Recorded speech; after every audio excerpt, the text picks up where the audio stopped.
Muy buenas y sean bienvenidos a Pelotazo en la cara.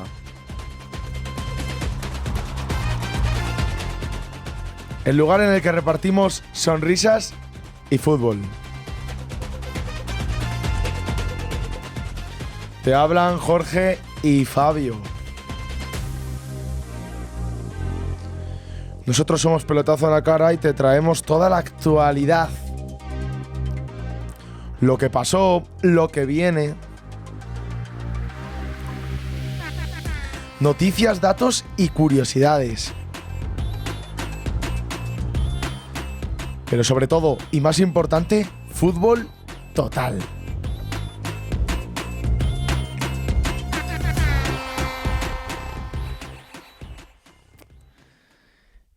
Jorge, de nuevo, otro día más, encantado de estar a tu lado hablando del deporte rey del fútbol y más aún a vosotros, que además tenemos muchas novedades de aquí a pocos días o vamos a decir a medio plazo, a medio corto plazo, que estamos seguros de que os van a encantar.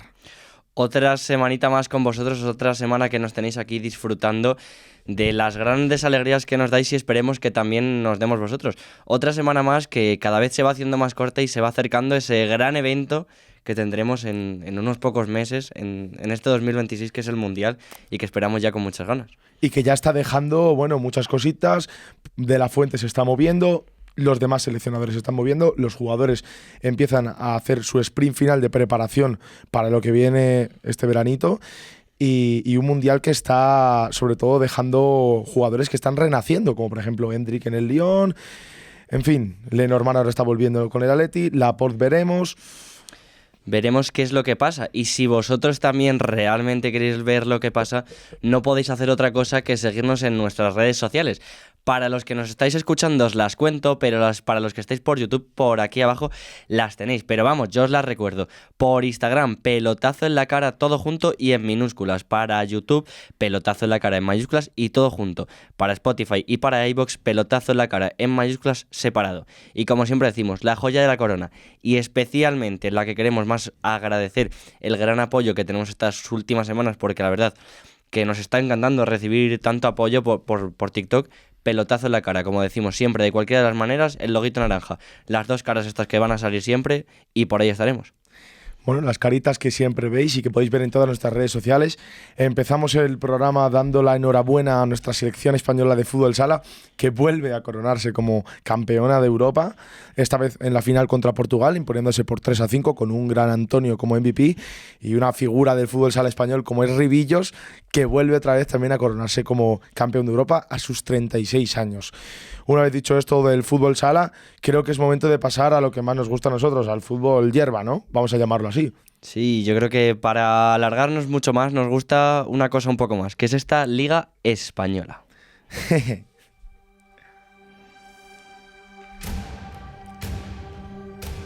Yo prefiero llamarla de otra forma. Venga, dilo, anda, dilo. Vuelve la Liga EA Sports. Más goles, más jugadas de ensueño. Campos llenos, banquillos que se tambalean, pañoladas. Pero sobre todo, fútbol total, que es lo que queremos.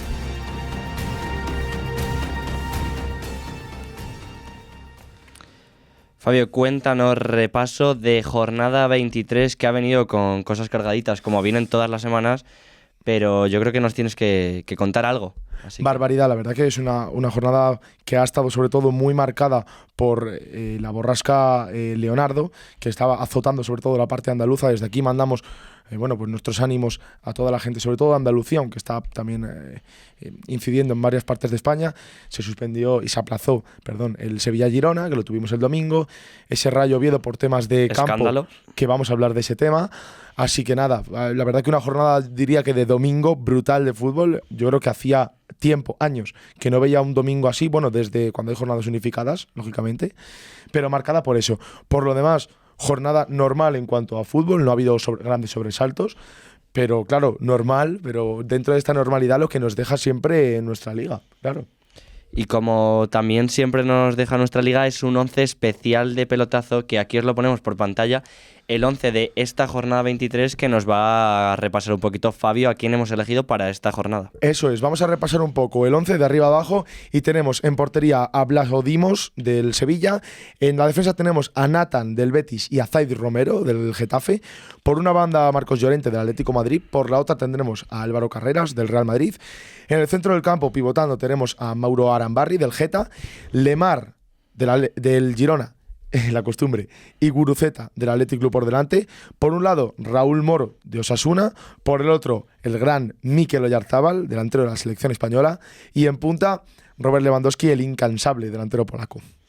Pues, ¿para qué vamos a esperar más? Vamos a explicar un poco por qué has elegido a estos jugadores y vamos a hacer el repaso de los partidos que ha habido esta jornada 23. Eso es, y vamos a explicarlo también hablando de, lógicamente, nuestro entrenador de pelotazo en la cara, que para esta semana ha sido el gran Pepe Bordalás, o José Bordalás, como le queráis llamar, que está haciendo un trabajo excelente, sobre todo con esa petición que hizo de fichajes. Empezamos directamente con el Celta Osasuna, que tuvimos el viernes para abrir la jornada, un partido que se presentaba, bueno, pues con dos equipos que están llegando en muy buena línea, ambos, la verdad. Y bueno, con un jugador que hemos tenido que destacar, que ha sido Raúl Moro en banda, pero realmente un Osasuna del que podemos destacar varios jugadores.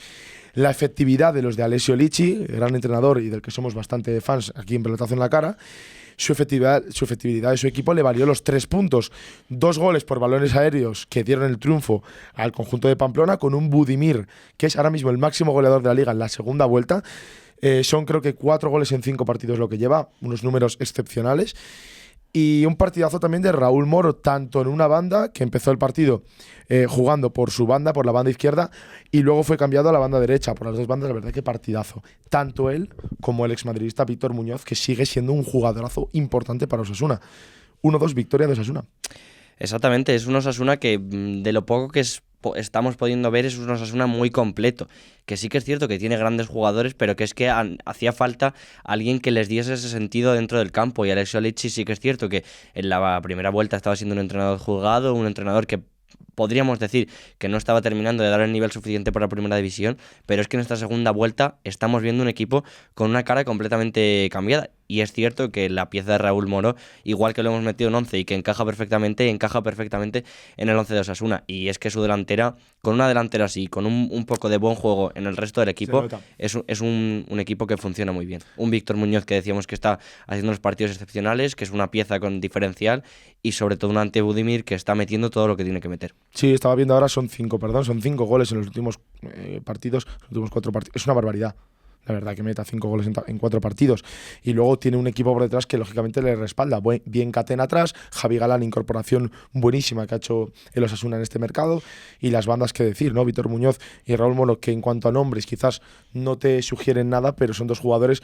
Uno, Raúl Moro, formado en la cantera de la Lazio sobre todo, y el otro Víctor Muñoz, que tú hablabas la semana pasada, que estuvo en nuestro 11 y que sí que nos ha tenido un poco en dudas hasta el final de a quién meter, pero Víctor Muñoz también jugadorazo. Así que este es el Celta Osasuna, dos equipos que cada vez están más pegaditos en la tabla. Un Celta que está con 33, a tan solo un punto ya de ese Español rezagado un poco, ¿no?, de la zona europea, y Osasuna con 29 puntitos apretando. O sea que el viernes nos dejó un partido en el que se decidían bastantes cosillas.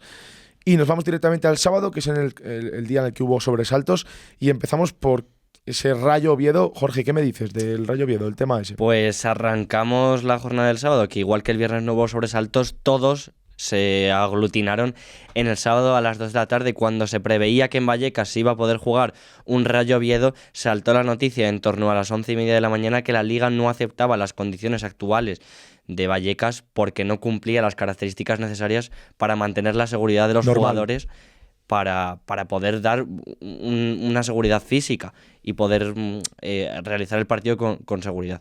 Así que muy mala noticia, venía siendo ya unos problemas y un peligro que se venía gestando ya en el último tiempo del Rayo. Teníamos el conocimiento de las quejas de la afición con Martín Presa. Íñigo Pérez incluso se quejaba y se avergonzaba de su propio terreno de juego. Unos jugadores muy quemados con la situación, especialmente psicológica y moralmente, y se ha visto y al final ha dado su consecuencia final en este sábado a las 2 de la tarde, ya que la Liga hizo efectivo ese comunicado en el que no permitía el poder jugar el encuentro. Y a pesar de los trabajos que hubo intensos las últimas horas para posibilitar ese partido, ya no es que solo perjudique al Rayo Vallecano, es que perjudica a los demás clubes.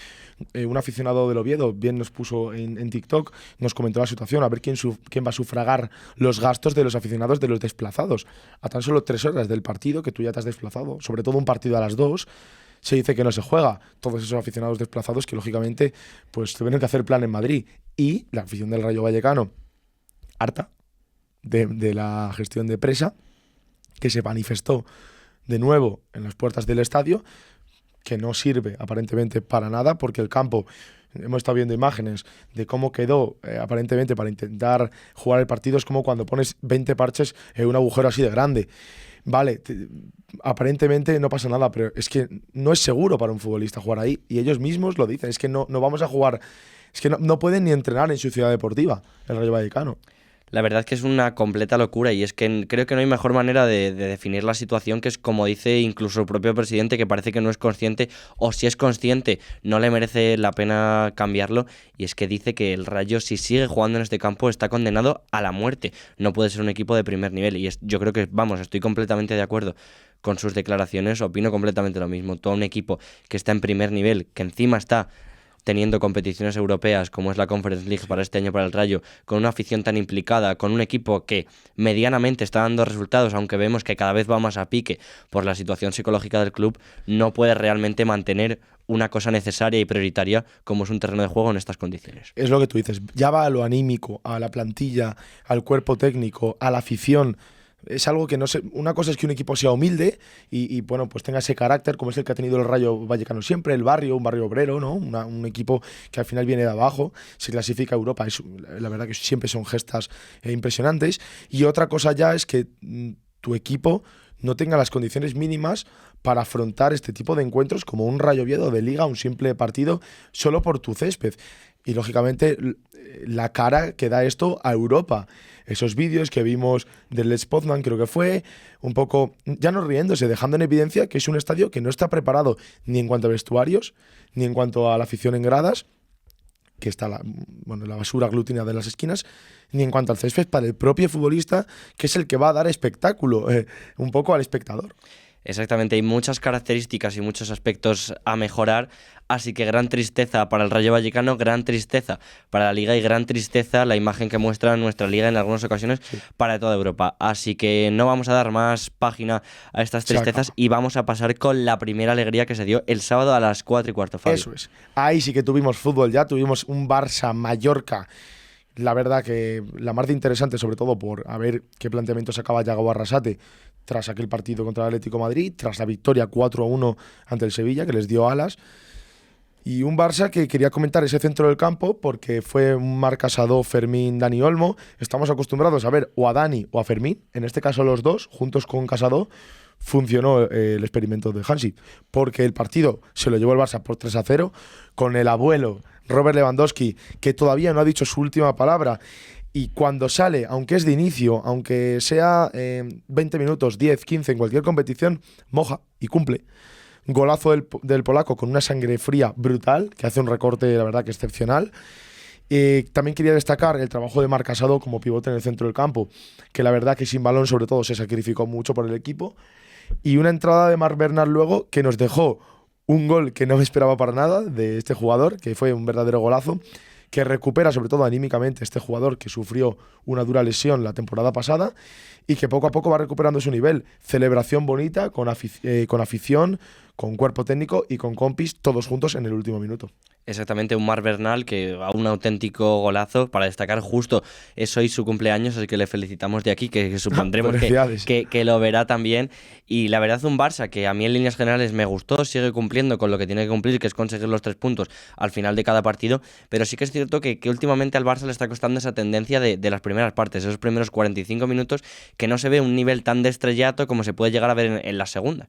Se ve un equipo muy superior en cuanto a nivel a sus rivales, que no le cuesta terminar y definir los partidos, pero por ejemplo en esa primera parte tiene una Muriqui que salva a Joan García, que debe estar agradecido el equipo, porque igual las tendencias hubieran sido otras.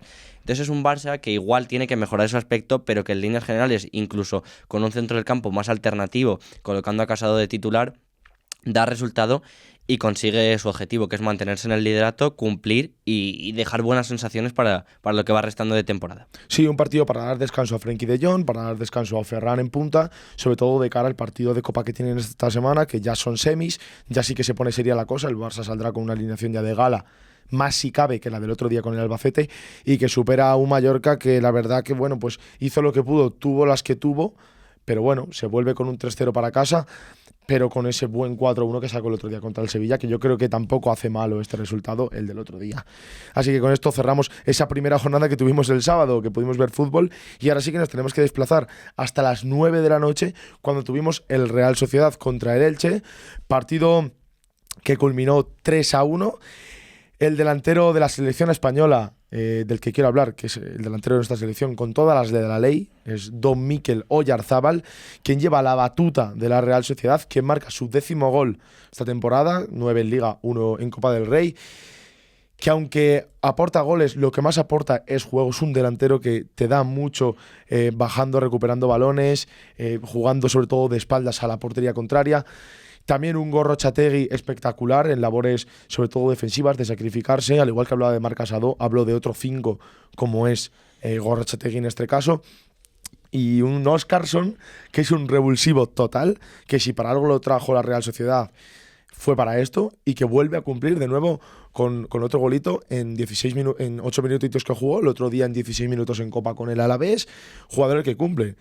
El Elche, si le está atascando esta segunda vuelta, bueno, la segunda vuelta y la final de la primera vuelta, un regreso de Gonzalo Villar a la Liga, podemos hablar, que vuelve otra vez a la Liga Española, ya estuvo con Granada, por ejemplo, y de Tete Morente, gran ídolo de la afición ilicitana, que no pudo debutar, pero que se le espera, gran jugador también, que hizo buenas temporadas en el Elche, anteriormente a esta, antes de irse al Lecce de la Serie A.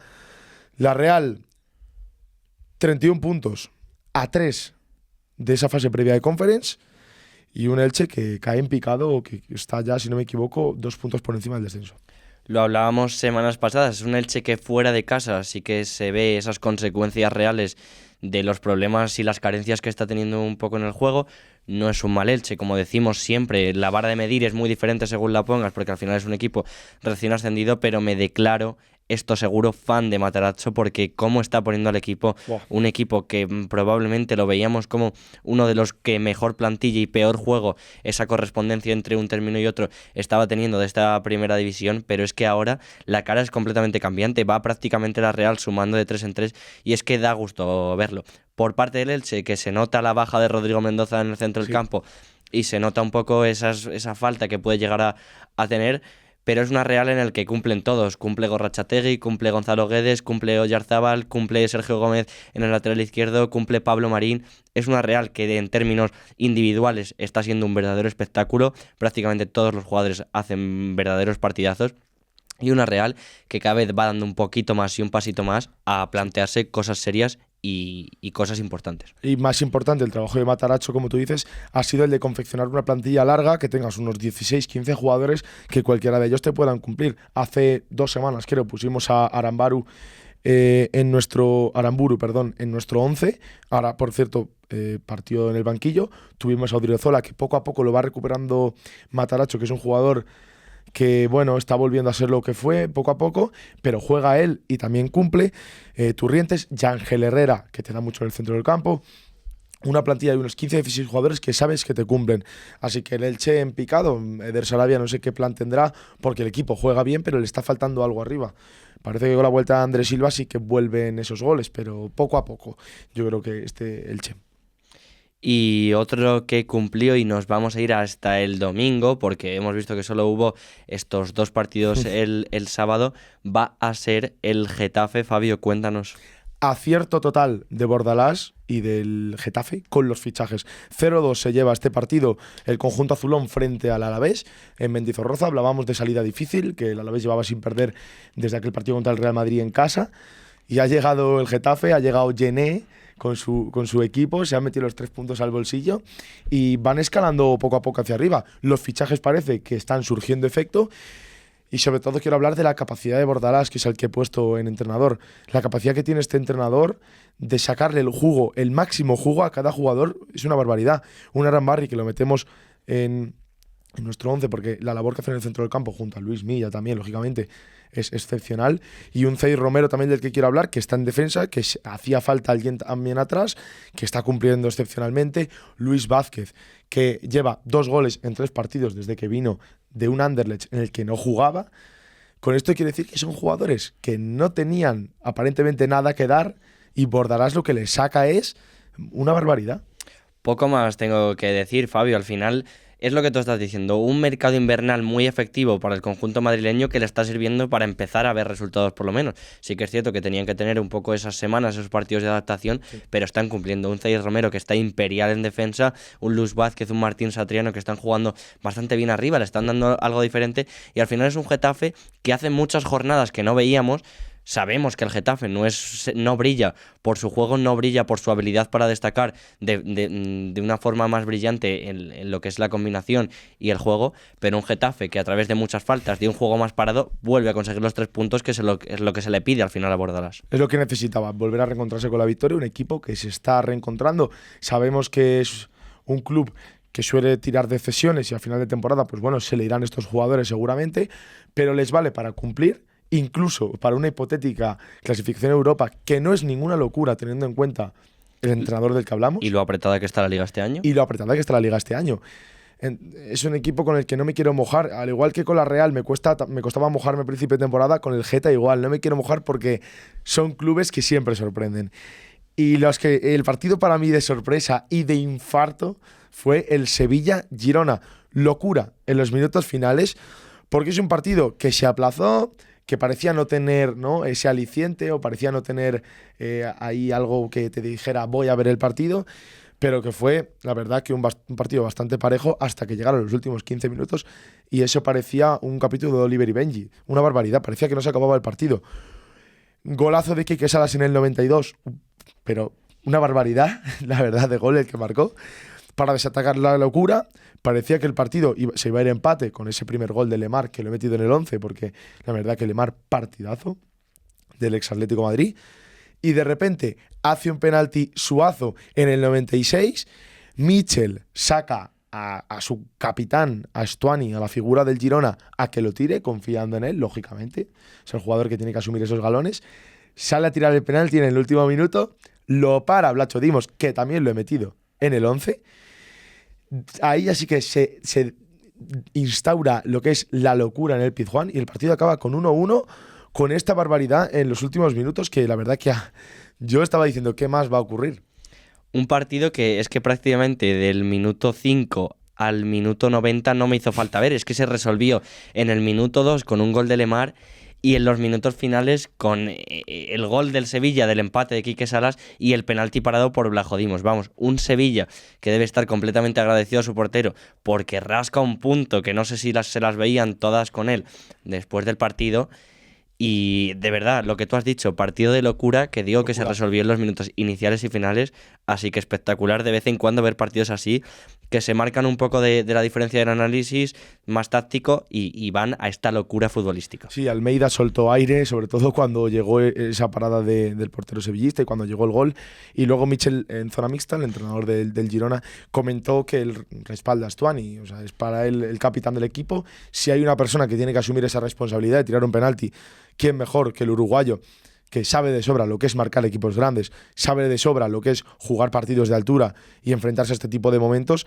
Y el jugador lo falló, pero estoy seguro que si llega esta oportunidad de nuevo, seguro que Mitchell vuelve a confiar en Cristian para sacarle y que asuma una responsabilidad. Sí, 1-1, reparto de puntos, los dos equipos siguen ahí 26-25 puntos y en un puño, la verdad, esa parte de la tabla, que es la de la mitad de tabla.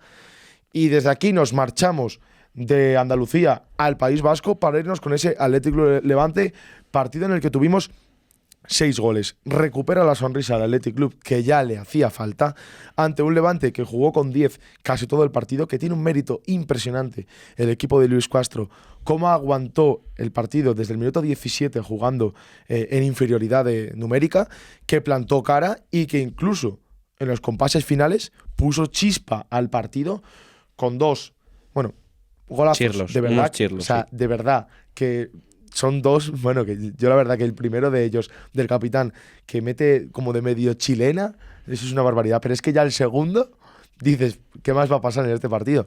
4-2 se lo lleva un Atleti de Bilbao que cumplió sobre todo con jugadores como Guruceta, que le hacían falta recuperarse con el gol, quizás jugando de media punta, ¿no? Y con un Iñaki Williams que vuelve dando mucho juego, sobre todo al Athletic Club, que hacía falta. Sí, probablemente lo decíamos, que igual a este Athletic Club lo que le hace falta es reencontrarse en su campo con su afición para recuperar los resultados, y parece que de momento así está siendo, por lo menos un mejor juego de lo que se estaba mostrando. Probablemente, como tú me decías, la mejor versión que vimos de Gorka Guruceta con ese doblete, pero es un Athletic Club que sobre todo en la parte ofensiva me gustó bastante. Nico Serrano, Iñaki Williams, Nico, que igual era una parte un poco más floja de esa punta de ataque en el partido contra el Levante, pero un muy buen partido del Atleti. Especialmente también me gustaría destacar un poco más lo que es la parte rival, la parte del Levante, que a pesar de la derrota, las garras y la forma que está teniendo de jugar con Luis Castro a los mandos está siendo completamente distinta a la posición en la que tenemos ahora mismo el Levante, que es penúltimo en la tabla. Sí, yo creo que no refleja para nada su posición ahora mismo en la clasificación de la Liga eSports a lo que realmente está haciendo este equipo, que tiene un meritazo impresionante, cómo jugó un partido en inferioridad en un campo como es San Mamés y cómo incluso se rehizo, incluso puso picante al final del partido. Y bueno, es un partido que deja yo creo que una alegría sobre todo para la afición de San Mamés, que necesitaba esta victoria. Además en Copa del Rey comentaremos también.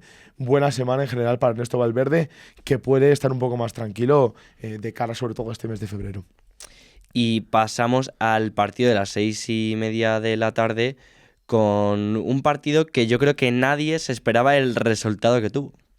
Atlético de Madrid, Real Betis Balompié en el Riyad Metropolitano, segundo partido de la semana en el que se enfrentaban los mismos equipos, pero con un final del cuento que yo creo que nadie se conocía y muy distinto al que hubo en Copa del Rey, porque el Betis se impone con 0-1 en la capital madrileña a un Atlético de Madrid del Cholo Simeone, que salió con un equipo un poco, bueno, pues extraño, ¿no? Yo diría, y que de nuevo pues deja en evidencia jugadores como Julián Álvarez, del que ahora vamos a hablar. Antony se sacó de la chistera un verdadero golazo para poner el 0-1 a la media hora de partido, que le pilló un poco desprevenido a un Atleti, que la verdad que se presenciaba como el favorito para este encuentro. A destacar el partidazo de Nathan en el Real Betis Balompié, que lo hemos metido en el 11. Brutal, el central ahora mismo verde y blanco, que está completando una temporada excepcional, con Diego Llorente ahora mismo, que quizás dejan a ese Bartra en la suplencia, que lo veíamos como un fijo. Un Fidalgo que jugó de titular en el centro del campo, que también cumplió, aunque le falta ese ritmo de fútbol europeo, también es lógico. Y en cuanto al Atlético de Madrid, quiero destacar el partido de Lookman, me parece un jugadorazo. Si no es el mejor del Atlético de Madrid ahora mismo, está en el top 3. Que lo cambiaron para sorpresa de Mateu Alemany, que desde la grada se vio como esa relación Simeone-Mateu Alemany no es la mejor que se podría decir. Y bueno, un partido que acabó así. Riquelme tuvo el 0-2 para matar el partido, pero lo paró Black, y 0-1 se lo lleva el Betis. Recojo un poco las declaraciones que hizo hace un tiempo hablando sobre este mercado de invierno Mateu Alemany, que dijo que si no traía un jugador diferencial no iba a traer nada. Y yo creo que más que el mejor jugador del Atlético de Madrid, creo que es el más diferencial. Le está dando una cosa que al Atlético del Cholo no tenía. Y es este jugador que está marcando el espacio, que le da regate, que le da disparo, que le da descaro. Y es una pieza, para mí de momento, lo que estoy viendo en el 11, bastante importante. Al igual que le está dando un poco más de consistencia y no me está terminando de disgustar. Fíjate que tiene sus parecidos y similitudes con Pablo Barrios, un poco ese Rodrigo Mendoza, que no terminó de disgustarme, por lo menos para jugar de inicio en un partido que tampoco era fácil. Pero especialmente quiero hacer mucha atención, y le doy mi completa enhorabuena, es a Pellegrini, porque ¿cómo partes para ir al Metropolitano de un partido que en la ida en los cuartos de Copa quedas 0-5 en tu propio campo, con un equipo que moralmente tiene que estar completamente desgastado, te trasladas, viajas para un partido de Liga y acabas teniendo un planteamiento espectacular, porque es que desde el minuto 20 prácticamente desactivó los planes ofensivos del Atlético de Madrid, y me parece que es de auténtico genio lo que hizo el ingeniero Pellegrini, y no hay otra mejor forma de llamarlo, porque plantear ese partido especialmente moralmente para tus jugadores y que conseguir este resultado, que es sacar los 3 puntos en un campo tan difícil, es para mí, por lo menos para destacar. Recojo tus palabras sobre Pellegrini, es un entrenador que si pudiéramos lo meteríamos todas las semanas en el 11 de pelotazo, ya no por el trabajo de esta temporada, es por el trabajo que lleva haciendo desde que llegó al Repetis Balompié. Se convierte en el entrenador que más temporadas ha estado en el Repetis seguidos y bueno, y más temporadas en general. El trabajo que ha hecho el chileno es brutal. Un equipo que se clasificaba a Europa League de vez en cuando, alguna temporada, lo de Quique Setién pareció una gesta histórica y ha mal acostumbrado a la afición a que todos los años el equipo se mete en Conference, en Europa League e incluso le piden Champions. Incluso ganó una Copa del Rey después de casi 20 años sin ganar un título. Yo creo que el trabajo que está haciendo no puede ser mejor, este entrenador, que como tú dices, viene de la dificultad de haber caído por una manita en tu propia casa y vas y ganas 0-1 y sobre todo sacando jugo a jugadores que se ficharon hace bastante poco, como puede ser Nathan, un Héctor Rival que te juega donde te juega, te cumple, y ante un Atlético de Madrid para nada fácil y para nada mal equipo. Un Pubil que a escasos minutos de que empezara el partido se cayó de la alineación, pero igualmente Josema hizo un partidazo, Llorente lo metió en el 11 porque no es para menos. Ahora mismo, yo desde mi punto de vista, de cara a la finalísima, un jugador que tiene que tener en cuenta De La Fuente sí o sí, y un Atlético de Madrid que no es para nada un rival sencillo. Lo que yo vi es un Julián Álvarez que le está ganando la partida a Antoine Griezmann. El otro día en Copa se vio con ese Antoine Lookman, que me pareció una delantera buenísima. Cuidado, no se tambalea la titularidad del argentino. Sí, la verdad que el Atleti, en la delantera, Julián últimamente está dejando bastante que desear. Por eso el Cholo yo creo que también apostó por cosas diferentes, se vio en el resultado, porque a mí me parece una pareja de delanteros bastante buena, bastante que le puede sacar provecho en lo que resta Ahora de temporada. la comentamos, ¿sí? Pero un Atleti que, bueno, al final le costó, sí que es un partido que tiene menos trascendencia, pero al final la importancia y le deja prácticamente una liga por la que no puede pelear al conjunto madrileño. Esa yo creo que es la peor noticia para el Atlético de Madrid, es que se le cae ya las posibilidades de afrontar esta liga. Ahora mismo, estando a 13 puntos del líder de la liga, yo creo que tiene que empezar a centrarse un poco en adueñarse de esa plaza europea como es la tercera o incluso la cuarta, cuidado. Y vamos a cerrar con el gran partidazo que veíamos con un Real Madrid-Valencia. Bueno, Valencia-Real Madrid. Valencia-Real Madrid, tú decías, Mestalla, campo que siempre se presenta como polémico en los partidos que enfrentan a estos dos equipos.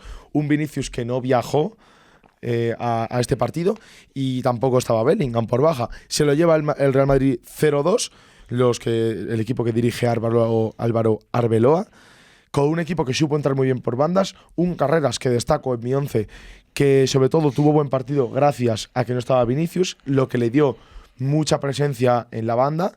Se nota que cuando no tienes delante a un jugador tan diferencial como Vini, sí que es verdad que te deja más espacio para meterte, sobre todo castigar ahí a Unai Núñez en banda, que estuvo muy castigado por esas incursiones de Álvaro Carreras en banda. Y un Mbappé que no falla su cita en el gol, que no puedo deshacerme en más elogios en Kylian Mbappé. No lo voy a meter todas las semanas en el 11 porque yo creo que es abusivo lo que hace este jugador en esta liga, que es un pichichi que yo creo que desde que empezó la temporada se sabe que va a ser para él. Y bueno, un Mestalla que sacó los pañuelos al aire, en el que hubo ya no Corberán, vete ya, Corberán dimisión, y pitos también a jugadores como Gallá, que ya se vienen repitiendo varias jornadas, a pesar de que dio la victoria ante el Getafe la jornada pasada. Y un Mestalla que bastante cabreado, la bomba ya estalló con ese cambio de Lucas Beltrán, el mejor del conjunto Cheu en las últimas jornadas y el mejor que había en el partido, lo quita Corberán, y ya la bomba acaba de detonarse con el gol de Mbappé, que ya hay pañuelos al aire y pitos brutales. Por hablar un poco más del Madrid y de un poco más de análisis táctico del partido, creo que es la primera vez que veo un Arbeloa que me termina de convencer en su planteamiento. Es la primera vez que coloca defensas donde tienen que jugar, mediocentros donde tienen que jugar, porque el experimento de Camavinga en el lateral izquierdo vimos que no le salió demasiado bien la semana pasada. Un Álvaro Carreras que cumple, además con gol, que se ve premiado, así que me gustó un poco más. Es un Madrid que, es como estamos viendo últimamente y en las últimas jornadas, no brilla por su juego, pero es un Madrid que, a pesar de, como digo, ese no juego dentro del terreno de juego, es un Madrid más o menos sólido, que especialmente en defensa, Courtois no tuvo prácticamente ninguna intervención. Lo más peligroso fue un tiro de Lucas Beltrán al palo, bueno, un remate de Lucas Beltrán al palo, pero por líneas generales un Madrid muy sólido, que al final las que tiene las aprovecha y que así también se consigue los 3 puntos. Así que no hace falta tener un Madrid vistoso para que cumpla con su objetivo de mantenerse un poco a la lucha del Fútbol Club Barcelona. Sí, y a pesar de lo que mucha gente dice y critican a Arbeloa, yo sí que quiero decir que este entrenador salmantino, lo que está sacando del Madrid, que me parece bastante interesante de cara a futuro, es esas oportunidades que está dando a la cantera. Es importante que estos jugadores vayan cogiendo minutos, como en este caso fue David Jiménez, pero lo vimos con Cestero y lo veremos con muchos más, estoy seguro. Un lateral que jugó, que luego fue cambiado a pesar de que estaba haciendo buen partido. Entró Arnold, a pesar del enfado que generó eso en Carvajal, lógicamente, aunque se comporta como capitán y respeta las decisiones. Pero un Arbeloa que está haciendo buen trabajo en ese sentido y está haciendo buen trabajo también en que hay que darse cuenta que es un equipo que se mantiene como segundo a la espera de un posible pinchazo del Barça y que es como ese equipo que va a lo callado y esperemos porque yo creo que cuando llegue el Clásico ahí va a haber mucha tela que cortar. Pero en líneas generales yo creo que el Real Madrid cumple con una visita que no era para nada fácil a Mestalla y se lleva los 3 puntos para mantenerse en esa lucha por el liderato. Y con este partido sí que acabamos lo que fue este domingo de fútbol escandaloso y nos quedará lo que ocurra hoy en el Villarreal Español, porque ya sabéis que ahora grabamos los lunes, un verdadero partidazo del que ya hablamos, 2 equipos que llegan en mala dinámica, veremos qué ocurre, pero de nuevo la Liga nos deja muchas cosas. Céspedes que están en mal estado, entrenadores que se tambalean, pitos, pañoladas, en fin, de todo. Tristezas y alegrías que nos deja esta jornada 23 y aunque sean de una forma o de la otra, creo que no hay mejor forma de celebrar. Y es que no sé qué me pasa, porque siempre en estas partes del programa me viene algo como por aquí por la garganta, Fabio. Joder, Fabio, macho, estoy cansadísimo de grabar el programa y tengo encima una sed. A ver, para, Jorge. Vamos a ver, vámonos al Copas Rotas en calle Zamora número 7, al lado de la Plaza Mayor. Ostras, pues es que si me lo dices así, vámonos, Fabio. Vamos a ver, es muy barato y además tú y yo, que no tenemos ni un duro, nos tomamos una cerveza, un vino, una copa, lo que quieras. Y encima al ladito de la Plaza Mayor, ¿no? Copas Rotas, Jorge, es muy sencillo. Recordad, chicos, Copas Rotas, calle Zamora número 7.